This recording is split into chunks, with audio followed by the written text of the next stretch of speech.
हर हर महादेव। देवों का देव महादेव जी के चरण में प्रणाम करती हूँ, मेरा प्रणाम स्वीकार हो। माता गौरा पार्वती के चरण में प्रणाम करती हूँ, मेरा प्रणाम स्वीकार हो। गणपति ललनमा के चरण में प्रणाम करती हूँ, मेरा प्रणाम स्वीकार हो। सब गुरु भाई बहनों के चरण में प्रणाम करती हूँ, मेरा प्रणाम स्वीकार हो। माता और पिताजी के चरण में प्रणाम करती हूँ, मेरा प्रणाम स्वीकार हो। सब गुरु भाई बहनों के चरण में प्रणाम करती हूँ, मेरा प्रणाम स्वीकार हो। गुरु भाई बहना, मैं एक कथा सुनाने जा रही हूँ। इस कथा को पूरा सुनिए और रहस्य जानिए। हर हर महादेव, घर घर महादेव। गुरु भाई बहना, एक राजा थे और एक रानी थी। तो गुरु भाई बहना, राजा जो थे, राजा बड़े पुजारी थे भगवान के और रानी भी पुजारी थी। लेकिन गुरु भाई बहना, राजा का संतान नहीं था। राजा संतान के बिना बड़े दुखी रहते थे और भगवान के सामने बड़े हाथ जोड़े विनती किए, लेकिन उनका संतान नहीं हुआ। गुरु भाई बहना, राजा को मंत्री बोले कि हे राजा साहब, पहली रानी से संतान नहीं हुआ तो क्या, आप तो दूसरा विवाह कर ही सकते हैं। गुरु भाई बहना, राजा साहब दूसरा विवाह कर लिए और जब दूसरा विवाह कर लिए तो नई पत्नी घर में आ गई, लेकिन उन्हें भी कई वर्ष बीत चुके और राजा का कोई संतान नहीं हुआ। गुरु भाई बहना, राजा आस तोड़ दिए। राजा के जो प्रजा थे, प्रजा कोई भी राजा को सुबह सुबह देखना पसंद नहीं करते थे। गुरु भाई बहना, एक दही बेचने वाली दही बेचने जा रही थी और राजा पे नजर पड़ा तो अपना मटकी पटक के और कहती है कि अरे राजा, ये तो कैसा मेरा आज दिन जाएगा। हे भगवान, सुबह सुबह राजा पे नजर पड़ गया यात्रे पे। गुरु भाई बहना, राजा ने मन ही मन सोचने लगे कि अरे एक ग्वालिन मुझे देखकर मटकी पटक दी, आखिर क्या कारण हो सकता है। अपने मंत्री को भेजे और बोले कि ग्वालिन को बुलाकर ले आओ। लगा हुआ कचहरी था और ग्वालिन कचहरी में गई। राजा बोले कि हे ग्वालिन, बताओ क्या कारण था जो मुझे देखते ही तूने बदबदाई मन में फुसफुसाई और फुसफुसाकर और अपने मटकी पटक कर और घर में घुस गई। कहने लगी, ओ ग्वालिन, हे राजा, छोटी मुंह बड़ी बात मुझसे नहीं करवाओ। मैंने दही बेचने के लिए अपने मटकी सिर पर लेकर निकलते जा रहा था और आप पे नजर पड़ गया तो मेरा दही नहीं बिकता। गुरु भाई बहना, राजा कहने लगे, क्यों? कहने लगे राजा कि मेरा भाग से तो सारा प्रजा खा रही हो। ग्वालिन कहती है, नहीं राजा साहब, मैं अपने भाग की खाती हूं। मैं मेहनत करती हूं तब तो खाती हूं, आपके भाग के नहीं खाती हूं राजा साहब। यदि आपके भाग के खाते तो आप पुत्रवान रहते। आप पूरे प्रजा पर दवा करते हैं कि आप मेरा भाग के खाता है। एक गलत है राजा साहब, मैंने सब मिलकर आपको राजा बनाया हूं, तब आप राजा हैं। आप राजा ऐसे नहीं हैं। राजा उदास होकर और घर में जाकर अपना पलंग पे चादर तान के सो गए। उनकी दोनों पत्नी मिलकर उठाने गई राजा से कि राजा साहब, आज तो बड़ा सवेरे कचहरी से आ गए और कुछ भी नहीं बोल रहे हैं, क्या हुआ? गुरु भाई बहना, राजा कहने लगे कि मैं तो बड़े गलत आदमी हूं, बहुत गलत व्यक्ति हूं। मुझे लोगों का मुख देखने से, लोगों मुख देखते हैं मेरा तो उसका जातरे खराब हो जाता है, इसलिए अब मैं अपना प्राण त्याग दूंगा। दोनों रानी बोली क्या मेरा संतान नहीं है इसलिए? तो बोले कि हाँ। दोनों रानी कहने लगी कि राजा साहब उठिए, भोजन करिए। राजा गुस्से में होकर कहने लगे कि यदि तुम्हें 1 वर्ष होते होते संतान नहीं हुआ तो तेगे से काट के 7 टुकड़ा करके और 7 गड्ढा में भर के और उसके ऊपर फूल रोप के और मैं बिना पत्नी के रहूंगा। गुरु भाई बहना, और राजा बोले कि उसी फूल को पटाएंगे और उस फूल खिलेगा तो उसे देखकर और हम खुश रहेंगे, लेकिन तेरा मुख नहीं देखेंगे। अब रानी जो दोनों थी, दोनों आपस में बातें करने लगी, गुरु भाई बहना कि क्या करो बहन जी, अब तुम्हें भी संतान नहीं हो रहा है, मुझे भी नहीं। गुरु भाई बहना बड़ी रानी है, वो कहती है छोटी रानी को, सुनो बहन, मेरे पास एक आइडिया है, 12 बरस तो हम लोग बिता सकते हैं। कहने लगे कैसे? तो देखो बहन, तेरे पेट में एक छोटी सी कपड़ा बांध देंगे और राजा को बोलना कि राजा साहब आप मेरे पास रात नहीं सो सकते हैं क्योंकि मैं गर्भवती हूं। भोलेनाथ ने मेरा पुकार सुन लिया और मेरा दे दिया है पुत्र। मेरा जो पेट में बच्चा पल रहा है उसे तकलीफ पड़ेगा आपको साथ मुझे जाने से। गुरु भाई बहना जब राजा रात्रि में आए तो रानी के पास गए तो रानी कहने लगी राजा साहब कुछ ही दिन बीता, महीना दिन 15 दिन बीता, और रानी कहती है कि हे राजा साहब आप मेरे साथ नहीं सो सकते, आप अलग सोइए, मेरे साथ बड़ी रानी रहेगी, मैं माँ बनने वाली हूँ। राजा तो इस बातों को सुनने के लिए राजा को कान तरस गया था। राजा को तो लग रहा था कि कब मेरा रानी खुशखबरी सुनाएगी, ऐसा खुशी सुनकर, और राजा बड़े प्रसन्न हो गए। गुरु भाई बहना जब रानी ऐसा बोली तो राजा बड़े प्रसन्न हो गए और प्रसन्न होकर पूरा राज में हौसला अपने खुशियां बांटे और पूरा राज झूम उठे। अब राजा को देखकर किसी को यात्रा खराब नहीं होने लगा। गुरु भाई बहना जब 3 महीना हुआ तो एक मोटे से कपड़ा बांध के और ऊंचा कर दी उसका पेट को, उसका जो सौतन थी। गुरु भाई बहना जब 5 महीना हुआ तो और मोटे से बांध दी। जब 7 महीना हुआ गुरु भाई बहना तो और उसका पेट ऊंचा कर दिया। जब 9 महीना हुआ तो उसका और ऊंचा पेट कर दिया। गुरु भाई बहना एक दिन अचानक जब 9वां महीना के बाद बड़ी रानी कहती है राजा साहब आज छोटी रानी को बड़ा दर्द से व्याकुल है, उसका लगता है आज ही बच्चा जन्म ले लेगा, आप डगरीन को बुला दीजिए, दाई को। गुरु भाई बहना राजा बड़े खुशी से मंत्री को बोले और मंत्री बुलाने गए।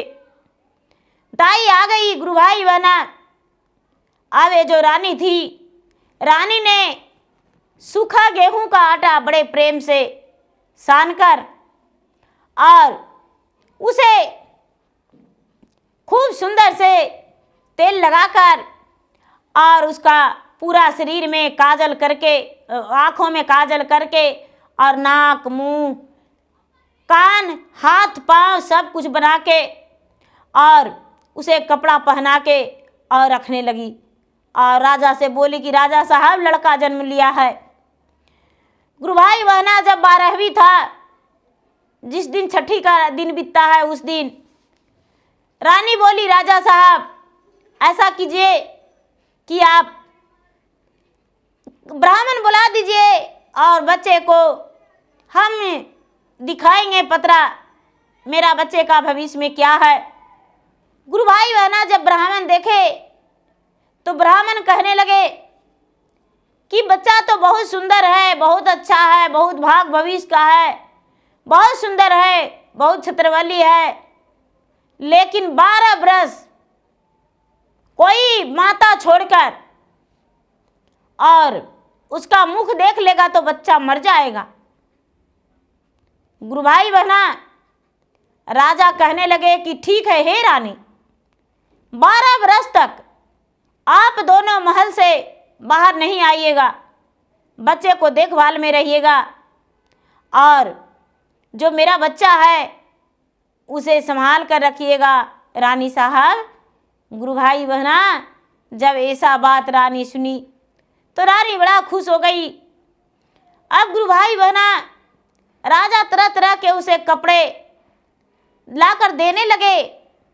गुरु भाई बहना उसी पुतले को पूरा लपेटकर और राजा के सामने कभी तो खड़ा कर देती, सूखा हुआ पुतला खड़ा हो जाता, पीठ घुमाकर वो पुतला खड़ा हो जाता और राजा के आने के वक्त राजा को आवाज़ सुनकर और बच्चे को खड़ा करके और ऐसे करके बड़े बड़े कपड़े पहना के, सुंदर सुंदर कपड़े पहना के खड़ा कर देते तो पुतला खड़ी हो जाता था।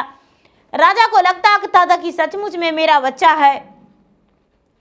गुरु भाई बहना, अब धीरे धीरे समय बीतने लगा। अब धीरे धीरे समय बीतते बीतते बीतते बीतते 2 वर्ष हुआ, 3 वर्ष हुआ, गुरु भाई बहना 4 वर्ष हुआ, 5 वर्ष हुआ। अब धीरे धीरे बच्चे का 12 बरस हो गया। जब 12 बरस हुआ तो वो बेचारी पुतले के साथ खेलती थी, पुतले से बोलती थी, दोनों सौतन बड़े खुश से रहती थी। गुरु भाई बहना, अब जब 12 बरस हो गया तो राजा कहने लगे कि हे रानी, 12 बरस बीतने में कुछ ही दिन है, अब उसको विवाह करना अवश्य है। लोगों ने मुझे तबाह कर रहे हैं, मुझे परेशान कर रहे हैं, क्या उसका विवाह नहीं करना है? गुरु भाई बहना, रानी बोली कि हे राजा साहब, विवाह करेंगे, लेकिन हम भी साथ चलेंगे। गुरु भाई बहना, राजा की कन्या से बिना देखे राजकुमार को विवाह सेट हो गया, जो कि कोई राजकुमार नहीं था। दोनों सौतन मिलकर आटे के बहुत बड़ा एक सुंदर पुतला बनाया और उसको जोड़ा पहना दिया शादी का। गुरु भाई बहना, शादी का जोड़ा पहना दिया और पालकी में लेकर दोनों मिलके बैठ गई। सबको देखे कि सचमुच में राजा का बेटा उसमें बैठे हुए हैं। कहार को भी पता नहीं चला। अब चलते चलते किसी एक बगीचे में शाम हो गया। जब शाम हो गया तो गुरु भाई बहना एक बगीचे में सारा बारात रुक गए और सुबह होने वाला था।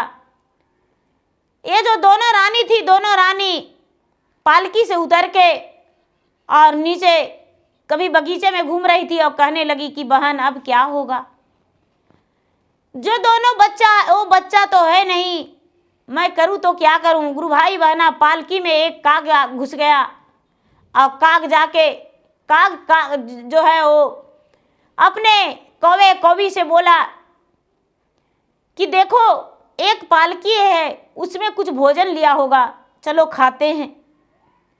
तो गुरु भाई बहना, ये जो कौवे था, कौवे घुस गया पालकी में और जाकर और दूल्हा को देखने लगा तो दूल्हा तो आटे का था।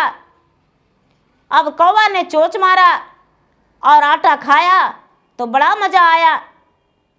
गुरु भाई बहना, अब लब लब जाके बड़ी मना कौवे मिलके और उस आटे को खाने लगा और पूरा उधन पधन के तहस नहस कर दिया।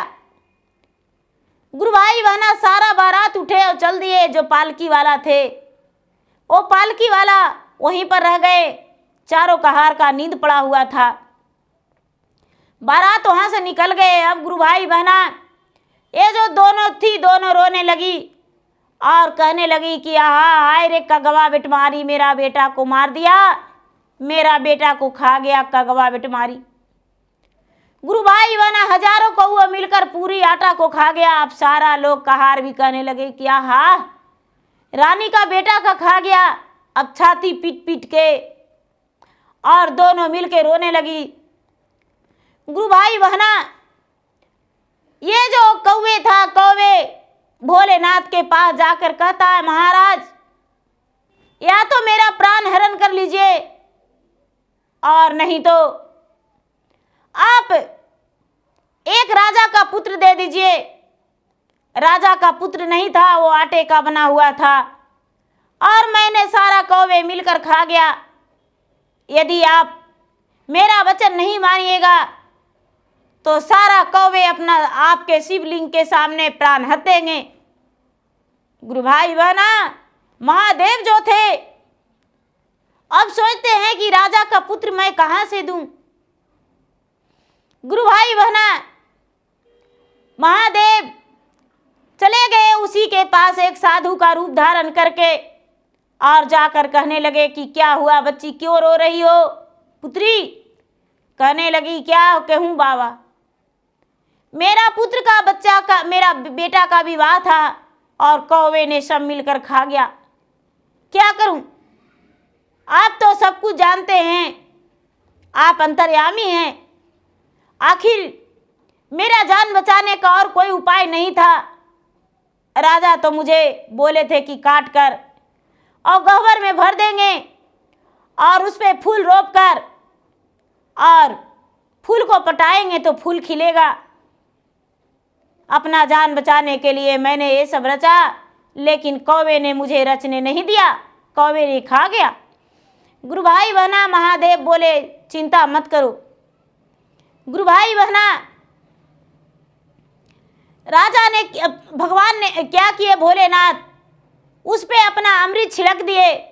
जो थोड़ी मोड़ी बची हुई था उसी पे अपना अमृत छिड़क दिए और एक 12 वर्ष के सुंदर राजकुमार बना दिए भोलेनाथ। जब राजकुमार बना दिए तो गुरु भाई बहना कहार वहां से लेकर चल दिया। राजा को रानी को बताए भगवान भोलेनाथ कि इसे छोड़ना नहीं अकेला, नजर लग जाएगा। जब तक इसका विवाह नहीं होगा, जब तक तुम लौट कर नहीं आना, अभी तुम्हें जाना होगा इसके साथ। गुरु भाई बहना दोनों रानी जो थी, दोनों रानी आगे आगे बारात जा रहा था और पीछे से डोली। गुरु भाई बहना बारात वहां पहुंचा और डोली भी पहुंच गया। गुरु भाई बहना जब डोली पहुंचा तो राजा के पुत्र जो था परछन के लिए सारा लोग, माँ बहनें जो ससुराल के लोग, दूल्हे का ससुराल के लोग जो थे पर रचने लगे। तो माँ जो थी, माँ कहती है कि भाई पहला परछन तो मेरा हाथों का बनता है, मेरा पुत्र है और 12 वर्ष मेरा पुत्र का आज पूरा हुआ है, आज ही मेरा बेटा का मुख सब देखेंगे। गुरु भाई बहना सारा लोग कहने लगे कि भाई परछन तो ससुराल का लोग करते हैं, लेकिन माँ परछन की। और मन ही मन भोलेनाथ से बहुत कही कि हे भगवान, हे प्रभु, मैं तो नहीं जानता था कि आप मेरे पुत्र को और मेरे दुख को देंगे और हर लेंगे और मेरे पुत्र लौट देंगे, लेकिन इस पुत्र को किसी को नजर नहीं लगे। गुरु भाई बहना दूल्हा मड़वा पे चल गया और विवाह हो गया। विवाह हो गया, रानी जो थी रानी लौटकर अपना घर आ गई और राजकुमार को विवाह हुआ। विवाह होकर अपने कन्या के साथ लौटा राजकुमार और सारा बारात। जब सारा बारात और दूल्हा दुल्हन जब सब लौटे तो गुरु भाई बहना परछन के समय सारा लोग देखे, गांव का पूरा प्रजा देखे तो कहने लगे कि राजा के जो बेटा था इतना सुंदर था, तब तो रानी किसी को नहीं देखने दे रही थी। गुरु भाई बहना 12 वर्ष किसी को भी नहीं जानने दी कि मेरा पुत्र नहीं है। गुरु भाई बहना 12 वर्ष के लिए महादेव कह के दिए थे कि 12 वर्ष इसका आयु है, 12 वर्ष तक तुम्हारे साथ रहेगा। गुरु भाई बहना, दोनों रानी ने किसी से नहीं बताया और 12 वर्ष में इनके 2-3 बच्चे हो गए। राजा का कुल का नाम रोशन हो गया और राजा का वंश चलने लगा। जब जिस दिन 12 वर्ष पूरा, उस दिन उस बच्चे उसका राजा का बेटा का मृत्यु हो गया और बेचारी राजकुमारी जो थी वो विधवा हो गई। राजा जो थे, राजा का पुत्र का नाम मिट गया, लेकिन गुरु भाई बहना उसके घर में बच्चे का किलकारियाँ गुजरने लगा और राजा निर्वंशिया राजा का नाम छूट गया। तो गुरु भाई बहना, भगवान को भक्ति करने से भगवान किस रूप से सहारा हो जाते हैं वो नहीं पता है। गुरु भाई बहना, मेरा विनती, मेरा अनुरोध ये है कि आप कथा सुनकर और एक लाइक कर दीजिएगा, क्योंकि आप लाइक करेंगे तो मेरा भरोसा जागेगा और मुझे अच्छा लगेगा। गुरु भाई बहना, आपके लिए मैं आपकी चैनल पर कितनी सुंदर सुंदर कहानियाँ डालती हूँ और मेरा वीडियो अच्छा लगे तो इसे लाइक कीजिए, शेयर कीजिए, सब्सक्राइब कीजिए। मैं इंस्टाग्राम पे भी हूँ और मैं फेसबुक पे भी हूँ। मेरा फेसबुक पे फॉलो कीजिए, मेरा फेसबुक पे लाइक कीजिए, शेयर कीजिए। धन्यवाद। हर हर महादेव, घर घर महादेव।